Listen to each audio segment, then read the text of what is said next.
right, so Joe Turco, Sloop Brewing. Sloop Brewing. Thank you. I know some of you, most of you. Thank you guys. Yeah, so quick to the point. For those who don't know me, I've been doing this since 2010. So I started out in distribution at Union Beer, based in Brooklyn. It was a Shein company. I was a sales rep in Westchester, and then moved into a key account role, managed top 25 accounts in the distributor world in Westchester County, Rockland County. And then I was moved into a business development role, where I was still overseeing these accounts, these top 25, but then I would go and pretty much open up new business. So it's part of my role. Left there, went to Bell's Brewery, worked at Bell's for 2 years, a little over 2 years. Covered eastern New York State, so basically Westchester up 26 counties, up 87, all the way up to like Plattsburgh area. Did that for 2 years, got asked by the Shein companies again to come back, and I did, and I regretted it. No, I came back in a brand manager role, so I oversaw about 40 breweries, Greenport being one of them. Oversaw, Allagash, Stone of the world, all those guys. And then I had this little brewery in Elizaville called Sloop that was taking up a lot of my time because of they weren't organized. So I managed Sloop and then did that job for about 1.5 years. And this guy approached me and with Justin, his partner, and like, we're gonna go into a new space. We need a sales manager, and I've been at Sloop for 6 years as a global sales director. So that's my quick background. We'll jump in. Do you want me to sit, stand? Does it matter? All right, I'm gonna sit. All right. Yeah. All right, perfect. You all hear me? All right. So I'm going to touch on a few things, kind of tell some experiences in the distro world. The whole entire point of today is distro-supplier relationships. If everybody is with brewery specifically, do you all have distribution? Just a quick show of hands. All right. Those who don't, listen up.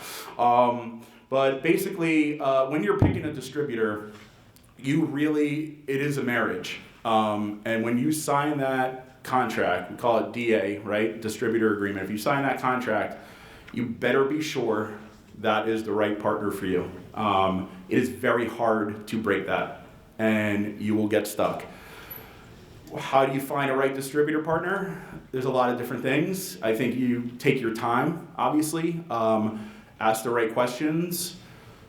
Just to give you an idea, we're in 15 states. When we looked at distribution in Florida, the first thing I looked at, how many New York brands are in each portfolio?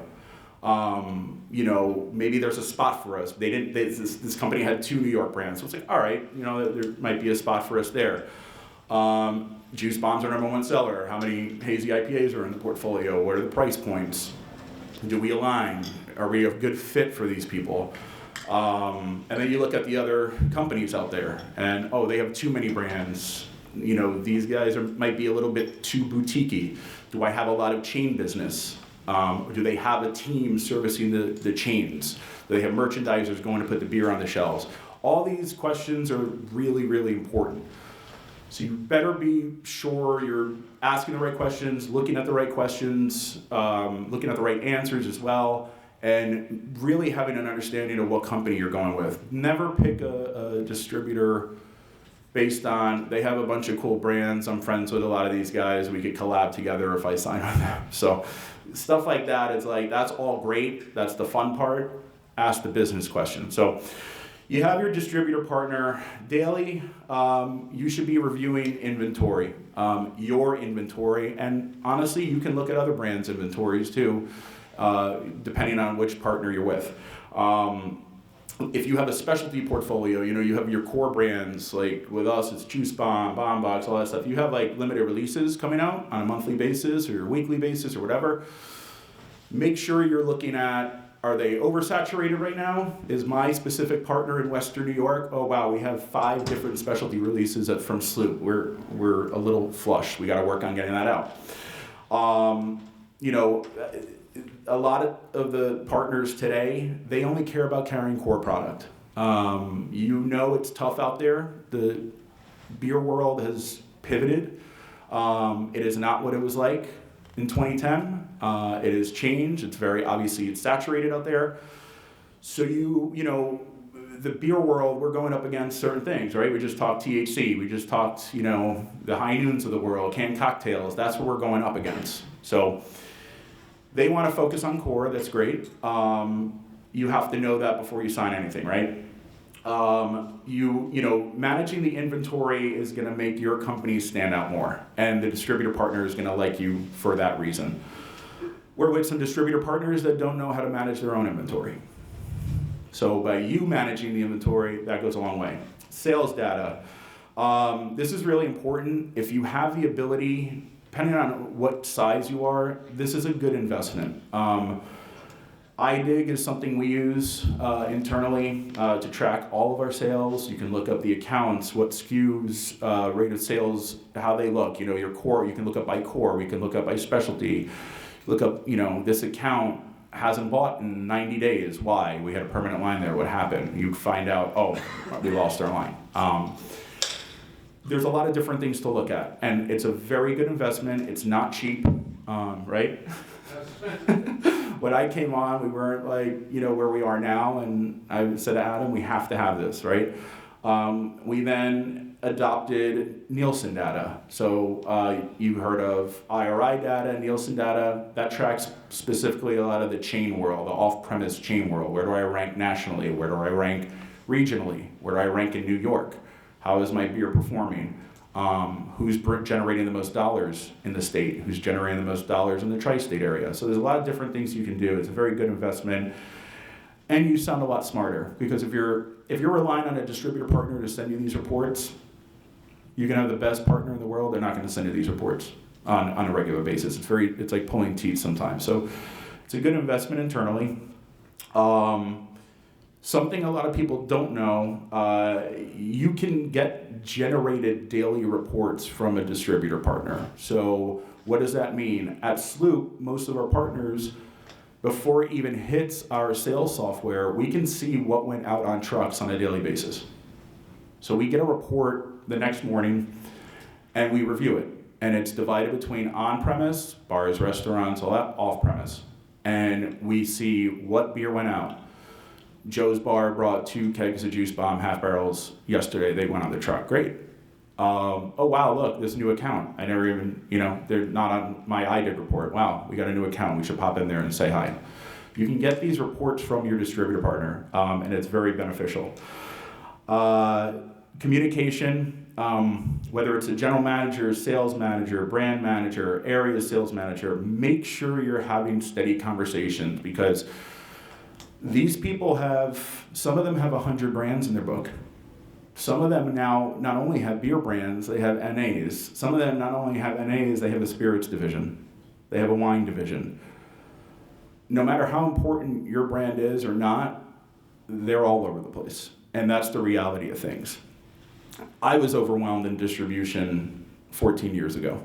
I would never work in distribution ever again today, because it is so saturated, it's so overwhelming. So you kind of have to sympathize sometimes and say, all right, they're spread thin, a lot of these people. So make sure you're setting up a weekly call, bi-weekly call, touch base. If you have a point of contact, your brand manager, whoever, just touch base. Even if there's no agenda, just, hey, what's going on? Any opportunities? Where should we be? What should we do?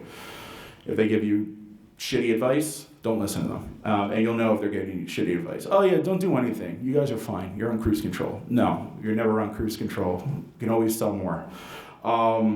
If a SKU is not performing well, you know, if you exceeded rate of sale, let's say you came out with a new Kolsch. You know, we're going to do this, we're investing in it, let's see how it does. Holy crap, they sold out. They took a pallet and they sold out in 3 days. These conversations are the time to talk about we should ramp up forecasting, we should ramp up production. Have the conversation to help you, we battle this every single day. We just had a situation in a big state where one of our partners just sold, just like a lot of our partners are selling. One of our partners sold.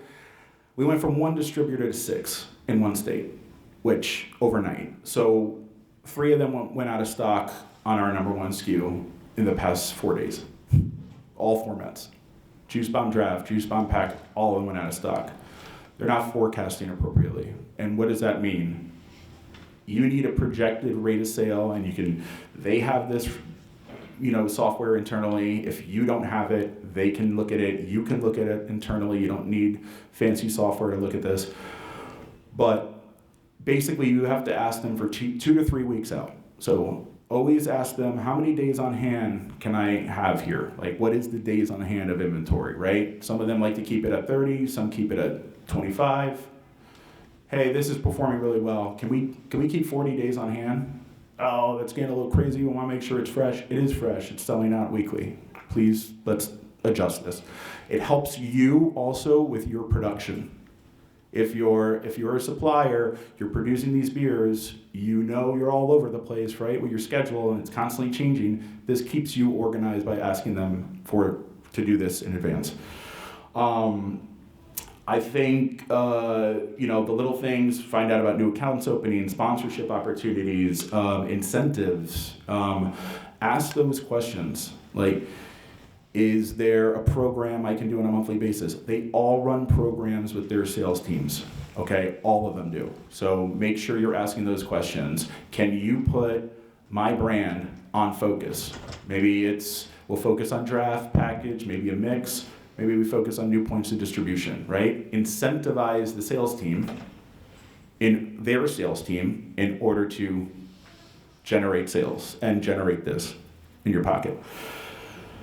Always, always, always do 2 to 3 general sales meetings a year. You'll hear the expression GSM. They all do them. Some of them do them on a monthly basis. Some of them do them every other Friday. Some of them do them individual team meetings. Make sure you're front and center and split them up.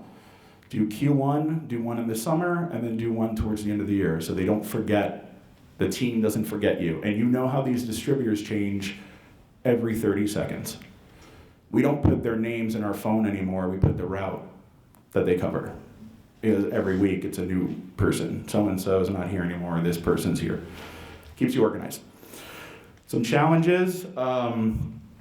Selling against a lot of other brands in the portfolio. The New York brewery scene, we're all friends. We all support each other. But you all know at the end of the day, it is competitive out there, and you got to make sure your brand is front and center. You own the brand, you work for the brand, you got to make sure it's front and center. How to stand out with your partner. It's a joint effort, and again, I keep touching on it. It's not all bad with a lot of distributor partners. Some of it is, and some of it's ugly. It's a marriage. So I'm sure there's people that have had shitty marriages. Maybe some people have never had shitty marriages, but you're always going to argue. You're going to have these little disagreements. You have to move past them. And it gets ugly. It turns into screaming matches. You have to move past them. If you have a sales force of 50 people, or if you have 2 people, still find those ways to stand out. Not everybody has the budget for this. I think all of us here want to have a 50-person sales team. That's not going to happen. Myself included, there's 9 of us covering 15 states, right? We have 1 person for the New England market, and I think you just really have to dial in who you're bringing on board. But for budget purposes, how long was I the only one at Sloop? Like, first 3 years? Yeah. 3 years covering multiple states and doing payroll, paying bills, HR. I asked not to be HR at one point because I was like, I'm not doing this. We all went out for drinks. I was like, I can't do this. But that is when you rely on these people the most. When I was the only one, and we didn't even have cans, I was bringing crowlers into New York City to sample bars out. You have to make sure these people are focusing on you, especially if you don't have the manpower behind you. Something else that's a big topic, pricing, okay? I talked to you about a partner before that operates off internally, the new partners, 28% margin. Well, across state border, there's a partner that operates off 34%. You have to have your pricing conversations and have it lined up. There's one specific market, a very big market for us. We blend things internally to make it work. You have to, hey, maybe I can go up several dollars in my year-round double IPA, but I have to get my core product down. Where are we with the other brands? And not even just New York, you know? Where are we on the shelf compared to if you're approaching that volume at your brewery and your capacity and you're hitting 40,000 barrels a year, or if you're hitting 20,000 barrels a year, where are we on the shelf? You know, I have a hazy IPA 6-pack, okay? Where's Sierra on the shelf? Where is Voodoo Ranger on the shelf? Like, you have to look at all these other bigger brands and the local brands out there. The pricing is the most important conversation you're gonna have, because I'm gonna say this, and if anybody here works for a distributor, I apologize. They worry about their money, and that's it. They could give two shits about what you're bringing in. So, telling you right now, they'll sneak things past you. If you get a bill back, if you get monthly bill backs from these partners, comb through everything. We ran into an issue when we released 19.2s. Adam, margins are great on 19.2s? No, they suck. But we had to do them. And you have to make sure you're watching everything. We had a partner that was discounting these to chains and to certain places, and I caught it. I said, why are you discounting 19.2? Oh, well, you know, another partner of yours up north, they're at this price. I don't care, it's a different market. It's like, we have to discuss this. They just snuck it in there. Watch your pricing, make sure you're falling in line with them, and make sure they're not pulling a fast one. Early in the calendar year, actually, I shouldn't have even written that. You got to have these conversations in the fall, and we'll touch on the annual business plans in a minute, but get that pricing conversation out of the way. October, November for the following year. Normally they'll ask you, oh, are you raising price? Are you going down? What are you doing? You staying the same? Have those conversations and see if you're making every dollar you can make on your beer. The number one goal, sell delicious beer, right? That's all we want to do. We want to put out good product. We want to be proud of our names. We have people visit the brewery all the time. We recommend everybody around us. Go here, go down the street. Their stuff's awesome. Their food's killer. It's a good scene. We're all in it together. But that is the number one goal. Distributor reps. A lot of them are great. A lot of them are awful. Just horrendous. A lot of our bigger companies have shifted towards an online portal. So what that means basically is your bar, your restaurant, your local store, they're going on a computer and ordering their beer. And there was very, very small face-to-face contact. A lot of them put this into place during COVID and haven't shifted away. Well, now a lot of them are panicking because you have good beer, you have good beer, you have good beer. Dan, our assistant sales manager, worked with our local market manager the other day, went into Poughkeepsie, and I'm kind of giving somebody away here, so I don't think anybody's here. Dan went to an account, and they go, oh, Juice Bomb, yeah, it's great. I didn't know this company sold your beer. And they had other brands from this distributor partner. What? Like, that's the backyard for us. That's where Justin, our co-founder, lives. Like, what do you mean you didn't know this person didn't sell our beer? There's a lot of challenges. You have to hold them accountable. You're gonna go through I don't want to get this person in trouble. You have to call it out. I sent shockwaves because I sent one text message and then I got 7 phone calls after. It's like, you have to hold them accountable. Are they doing the right thing for you? Everybody has a great portfolio with a ton of great beer. Your brand is the most important. right, to you. So you don't really care about anybody else. I hate to sound cutthroat, but they should be focusing on you. I put a little thing in here. You go in, lock in a high volume line at a bar, right? Hey, great, we'll send you a keg, get the account set up, yada, yada, yada. You find out 2 weeks later, a distributor rep never even walked in there. Why isn't this account ordering? Oh yeah, it's been crazy. I've been busy. Okay. You have the ability, a lot of this stuff to set up a new account is online. Ask your distributor for a link or something.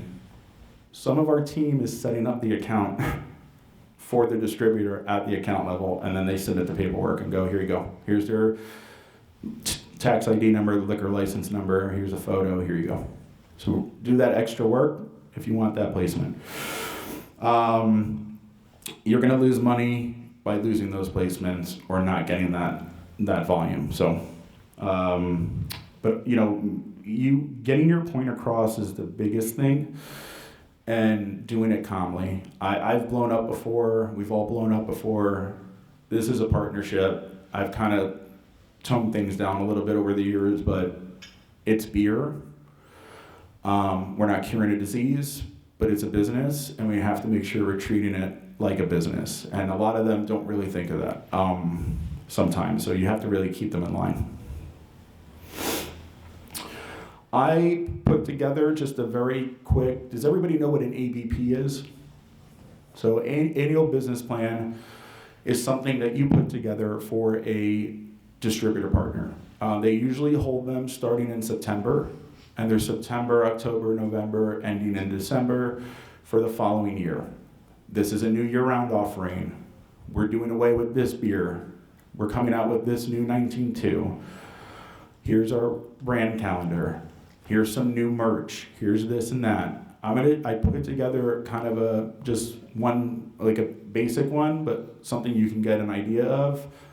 I'll leave my number. We're gonna open this up to questions after, but everybody can obviously reach out to me.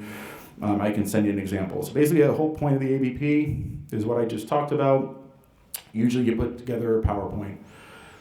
When I was a brand manager overseeing 30-something brands, Greenport wasn't one of them. They were always great. There is a big national brand that came into a meeting with 96 slides on a PowerPoint presentation. And he started talking, and I go, no. And he goes, well, he goes, we're not sitting through this. Like, this is ridiculous, 96 slides. He would go through all of Q1, their marketing plan, their beers that are coming out, and then he would have 3 slides recapping what he just spoke about. I'm like, this is a waste of time. Well, I don't put it together. Somebody in California in our office puts it together and just sends it to me. I was like, well, they don't know what they're doing. So you start putting them together. Keep it quick. We have a rule at Sloop, no more than 12 slides. We keep it under 12, so we like to present and then let's talk, right? My favorite brands were those brands, Greenport. So I'm gonna show you quick, and then we can just open it up to questions and stuff. Always have an intro, right? Your logo, your nice, little sailboat, whatever you have there. It's a sloop, thanks. Do you know why it's called a sloop? Adam? You're doing it. Early on when the Dutch settled, they traded commerce up and down the Hudson River. So we pay homage to the history of the land. We'll talk after. So we always like to start. You all are gonna have a number one brand, right? So we always start, Juice Bomb's our number one brand. This is where that Nielsen data comes into play. If you're not gonna spend the thousands of dollars on Nielsen or IRI, ask your distributor, because they should have access. Ask a brewery partner, friend, hey, do you guys have Nielsen data? Do you mind if I check whatever? We put that together, we kind of highlight it, make it nice. We always put on the bottom the Nielsen report, it's always run by a last 52-week report. So we like to dress it up. Always focus on that number one brand you have though. Hey, here are our core selections. This is what's coming out next year. Make it clear to them. You see how basic it is? It's just boom, there are the cans, here are the core selections. I have never had a distributor not ask for this. They all will be like, can you please email this to me? Yep. Highlight what's coming out. Hey, we got a new year-round West Coast IPA. Hey, we have a new seasonal. It's a double IPA in a 12-ounce can. Highlight it. Throw it in there. Make sure they're fully aware. You're going to put all this information together, and then they're going to go, what do you have coming out next year? A month later. So make sure you have it in writing. That's why I like doing these. And then I always just forward them the email that I sent them a month earlier. Here's what we have coming out. Also, we sat together and looked at all this. Put together, again, focus on your number one brand, focus on your mixed brands. Hey, here's what you guys did all of last year, and here's, where we're at. Ask that tough question. Where are we budgeted in your portfolio for next year? They all will have a budget already in place by the time they have this meeting with you. Where do you have us budgeted? We have you down 2%. Why do you have us down 2%? And that's when you have the conversations. We have some new things coming out. We're excited about it, blah, blah, blah, blah, blah. This is where you kind of dive into that. You break it down, you hear the expression, CEs, case equivalents, right? You break this down for them. They have all these numbers. It's nice just to put it on a slide and kind of shove it in their face, especially if the numbers are good. And if they're bad, because then you can yell at them. Again, that important chain information. Hey, look, we're meeting with a Jersey partner. Here's our total US. Here's our numbers in your state. Look at the overall craft beer segment, X amount of dollars. Look at all the overall craft segment, and look at where Sloop is. We're either below it or we're bucking the trend. This is, blah, blah, blah, blah, blah, blah, blah. As much info as you can on a very simple slide. Throw it at them. Hey, here are the top chains in your market. Here's how we're performing in them. And then ask the questions. What is your number one brand in these chains? Where, how do you deal with these guys? We're having issues of you servicing this Wegmans, or why haven't you gone to this Hannaford in a bit? We noticed a lot of out of stocks. Have those questions based off these numbers. We saw we dip. Why did we dip? Well, we dipped this month because you were brewery of the month last year. That's why we dipped the year before, so that's why we dipped that month. Okay, great, I get it. We were on a feature at Price Chopper, and we didn't do it this year. Have all these conversations with them, specifically with the chain world, because as important as our bars and restaurants are, the chains, if it is on your distributor partner, if they are messing up at the chain level and not servicing it, the person who does all the buying for Wegmans or Price Chopper, they're behind a desk. And most of the time aren't seeing every single one of their stores in person, so they don't know. They're going to look at the rate of sale and go, oh, Sloop's doing horrendous at this location. We're going to cut them from the set. So the distributor's inability to service the account on a regular basis affects you. And the person buying for Wegmans, Stewart's, Trader Joe's has no idea. Like look at Trader Joe's. They're in California. They're based in California. You think they're coming to the New York stores often? No. They're just looking at numbers and they go, they're not performing well. Highlight any merch you have. Hey, we got a great price on these new LEDs. These are coming out. We have umbrellas coming out this year. We have golf tees. We have bar mats. They're going to go, wow, this is really cool, and not order it. Just make sure they're ordering it. Make sure if you do any sort of POS, make sure they have it at all times. The number one feedback we get from distributors is, you guys never have anything in stock at our place. I'm like, really? Like what? You don't have any t-shirts, you don't have any koozies. Well, I'm looking at a wall of them at the brewery. What do you mean? Oh, they're not ordering it. You can obviously have these conversations. This stuff, in my mind, is just as important as the beer going out, right? You want your brand represented. So if you have this stuff, stickers, as simple as that, make sure they're keeping it in stock at all times. Make sure you also have like a brand calendar I was talking about, but if you do a specialty program or if you just do seasonals, highlight it, separate it for them. This is what they're going to look at. Because then, and you better be sure if you're sending this to them, make sure, I just threw some mock-ups and stuff on here. Make sure you communicate to them, if this is not final, put a question mark over the can. Don't submit anything to them, because the minute you give this to them, every single chain partner from them is getting it. And then you don't want to piss off a Total Wine and be like, oh, I thought you were coming out with this in October. It said it was on your brand calendar. Oh, well, our production plan changed, or we don't have TTB approval on that beer. We had to change it. That's not a conversation you want to have. So make sure your calendar is final when it goes to that. Most importantly, with a lot of the management, I'm trying not to make it all negative, but at the end of the day, you really have to build the foundation and ask a lot of questions. Honestly, an hour is not enough to go through all this, but make sure you are having these conversations.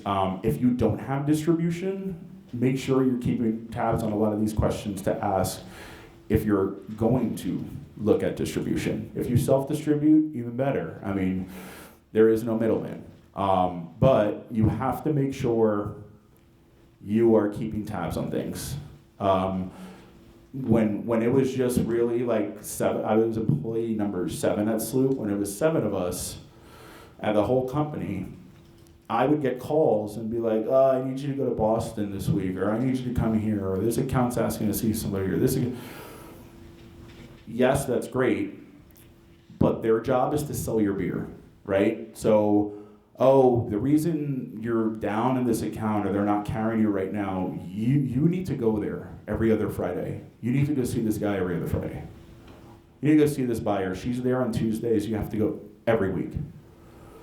Well, it's 3 of us running our company. How am I going to find time to do that? The end of the day, you sign that contract, they want your product, they want your beer, then they need to act like they're selling it. And my favorite thing is when I hear a brand manager, I hear a sales rep, yeah, I'm sorry, we're just busy, we have too many brands.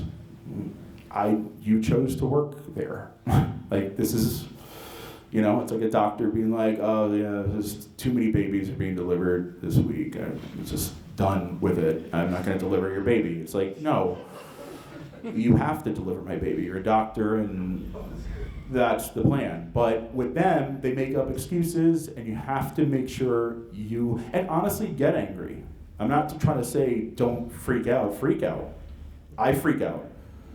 I freak out when an account 20 minutes from our brewery doesn't know who distributes our beer, right? Like, that is an issue, and that is a one-person issue. That is a sales rep on a route, but that is a company issue for them. How are you fixing this? What do we need to do? They always are going to tell you, you have to do this. You have to make a Kolsch, and you have to put it in a 25-ounce can. You have to, because that's what the market needs. We used to listen a lot at the beginning. We don't listen to everything. So I'm going to tell you a very quick story about an ABP with a very big partner. I'm not going to use names. We went to this ABP in November, and there were 7 of us from Sloop, and there was like 7 of them. There's like 14 people in a room. 2 hours. Hey, we should do this year. Hey, this might be a great opportunity for you guys to get in here. We're asking you for a second 19.2. Okay, it's not in the plan this year, maybe 2025, but we hear you. We know there's a need for it. Got it, blah, blah, blah, blah, blah. Thanks, looking forward to a great year. See you soon. We go down the street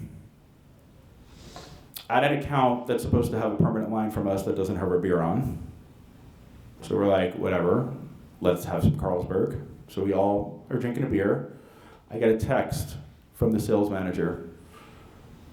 We hated one of your packages. Sorry? Yeah, one of your new packages, we hate it. We don't like it.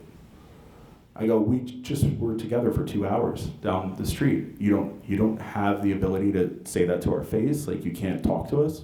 Literally in a text message. We try to avoid confrontation now at these meetings, so we usually like to say, I go, you can't wait a day? You had, like, literally 10 minutes ago, we were sitting together, and now you're telling me you don't like a package. I don't let them forget that. A lot of them are going to just try to manage your brand. Their job is to manage the brand, but their job is not to manage what you're doing every step of the way. It's your company. And it's your company you work for, you're proud of, or it's your company you own, or it's your company you have equity in, or whatever. It's your brand, and that's all you have to tell yourself every day. This is my company. Even if you don't own it, right? It's my company, right? I'm a part of this thing, and I'm gonna take ownership in this. So I'm gonna stop talking for a minute. Questions, comments? John Anthony? Yeah.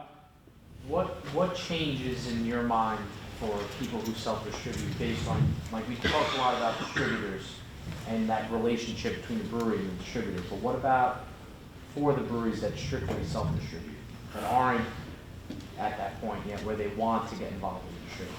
I think you can adopt a lot of the stuff and apply that, because you're a 2-in-1, right? You are your own distributor. So, Adam, you guys. We self-distributed for a while. Yeah, and you had challenges, but you also had pros behind it. It's like. Yeah, you make a much better margin, but you're running two companies at the same time. You're running a brewery and a distribution company. That's 100% true. And you get to a point where you need it. There is a point where it's like, I can't do this anymore. I can only get so many Sprinter vans. I'm collecting money. One reason I'll never go back into, distribution is I hated collecting money from people.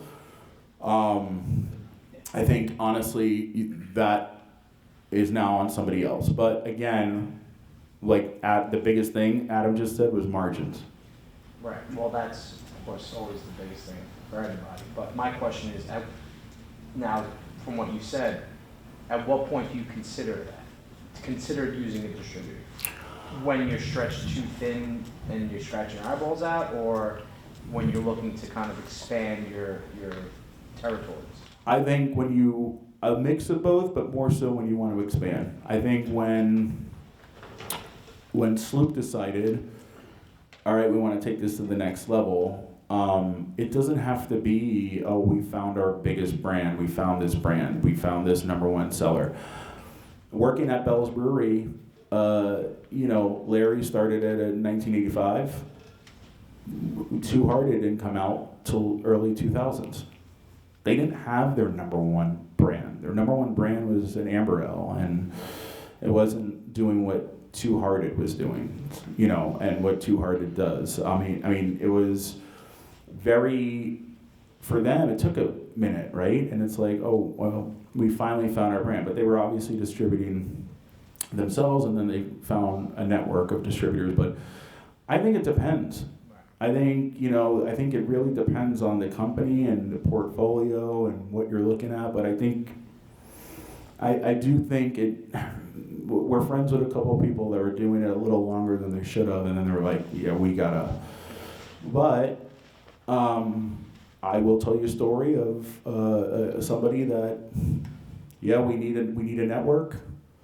They went with somebody way too small, a very boutique startup company that had like 4 sales reps for an entire state, and now they're pulling their hair out because they should have went with somebody bigger. And that's when you really, if you're figuring it out or you have plans, hey, we're opening up a 30,000 square foot facility where our brew house is increasing, or we're adding an X amount of 120 barrel fermenters, and we're adding a new canning line, we're going to bring on 8 more states within the next 2 years. Look at where your brand is and look at who the right fit is. Your right fit could be a Miller Coors distributor. You might need somebody with large macro brands that has a sales force of almost 100 people, and they have merchandisers that just go to grocery stores and put beer on the shelf every single day, even weekends, or a craft specific. Like, we've had a very good run with a partner in Eastern PA. And we went with them in 2018, and it was a tough decision. We took things like this, but more so at the time, national CBC. I think we were in Nashville and we met with final meetings with all of our distributor partners in person because we knew they'd all be there. And then when we got back, we talked about it and picked one.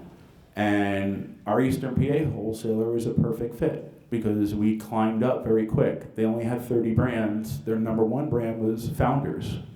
And Founders was everywhere, in Philly and everywhere. And then we saw a couple of their local brands everywhere. And we're like, huh. You know, a couple of legacy brands that had died out in New York, they're dominating with them in Eastern PA. So I'm like, this is a good fit. Like, you know, they don't really have a lot of New York breweries in their portfolio. This would be a great fit for us. So that was how we based our decision on that. And then in other markets, like, you know, hey, we just went from Jersey, a craft brewery or craft distributor since 2018 as well, and they sold. So we went from 1 to 6, and it's an AB network. So they acquired 33 craft breweries in this company, and now go tell somebody selling Bud that they have to learn about 33 different breweries because they are not, a lot of them weren't very educated in craft beer. And now they have to go sell that. 33 brands. So you have to learn stories overnight. I got a question. Yeah. How many people do you have now in your sales force?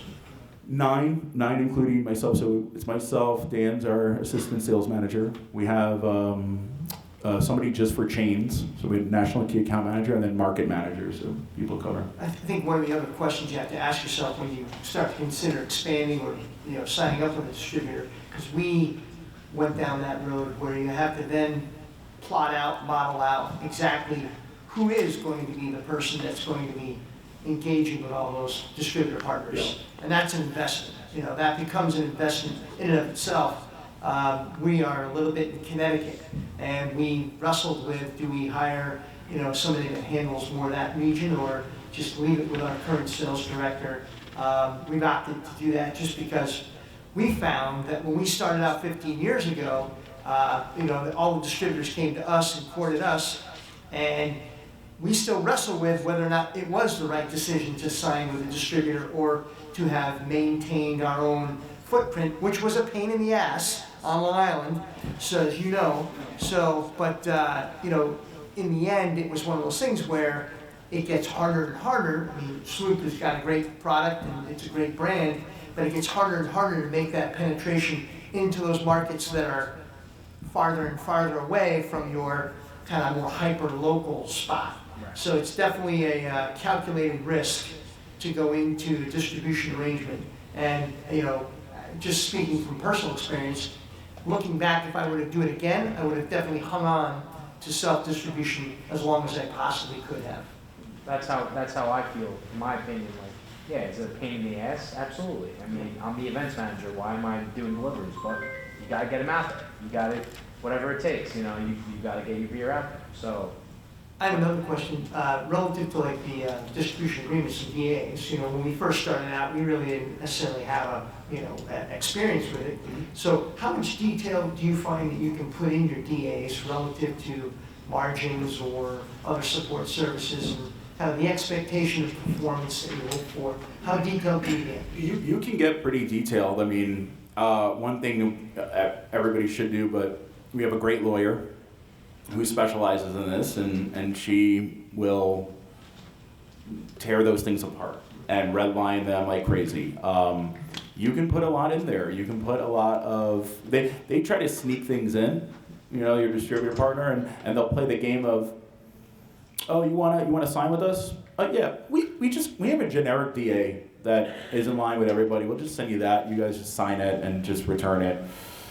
No, like look over that, and then 9 times out of 10 we always add more things. But you can get creative. I mean, the bill back process, right? Samples, like, how does that laid out? Is that if your team needs samples, 100% being billed back to us, or do we co-op that? We have different DAs with different partners. You can detail a lot of different things. Some people we co-op trade spending with, right? So we go, you have an event. We had an event at City Beer Hall last night. The tab's $200. You send $100 back to them. We have, and then you kind of agree on different quantity discounts, right? Do you have a 12-pack or you have a 6-pack? All right, you have to make sure you're agreeing upon certain things. So hey, we want to put a 10 case deal out there with your product, and if the account buys 10 cases, it's $3 off a case. Okay, cool. And that's split 50-50? No, that $3 goes to you. Okay, can you bill me $1.50? And then you eat $1.50 and then we co-op it? Oh, okay, great. Yeah, sure. That's all the stuff you need to think about and put in there. Don't let them pull a fast one. Always get a lawyer to look over those things. Yeah. Other questions?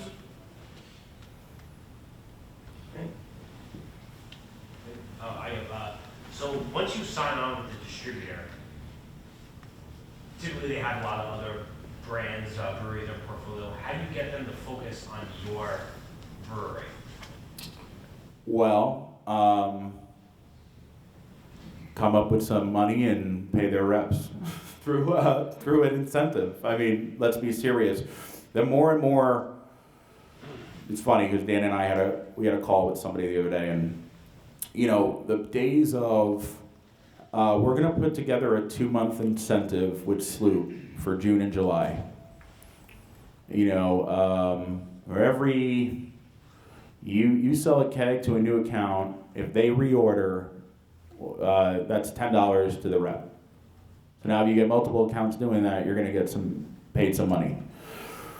Well, that's great, and you always want to make sure you're on focus in some capacity, but the days of like the trips, like, hey, I got something fun. We're gonna put together this 2-month focus. The winner, the top 3, we're gonna go to Yankees Red Sox, and then lunch at the brewery and drinks after. And we'll put you up in a hotel overnight. Those are done. They don't care. You ask 99% of the sales reps at a distributor go, what will move the needle? Cash in my pocket. And that's all they want. And we just found out that we're in a larger state in the same portfolio as a very large out-of-state competitor. And that brand has an incentive on the table that if you just sell one of their kegs, you automatically get $20. And if the account reorders, that goes to $30. Doesn't have to be like a permanent line or anything. How do you compete with that? With a sizable sales force in a large state. Every rep. So if I go out tomorrow, right, sell 200 kegs, I get paid out on that. $20 a keg. That's also what you go up against. And you're gonna have, if you go with a partner that has a macro presence, they have Bud, they have Miller, Coors, and all that, they're always on focus. I mean, that's a year-round, you sell X amount of cases of Bud, you're getting paid out this, and this. But that's not really a competition for the craft world, right? All those guys hate us now. So we ate into their market share, and they're trying to acquire all of us, right? That's what they want. I think also too, though, Joe, and Joe's being modest, he's a smart guy, he's engaging. There's a lot of that work that goes into the relationship building where you have to be present, you have to actually go in, you gotta establish those relationships, because we find that a lot of these reps want to support you if they understand your story and kind of what you're trying to accomplish. So it's as much relationship building as it is.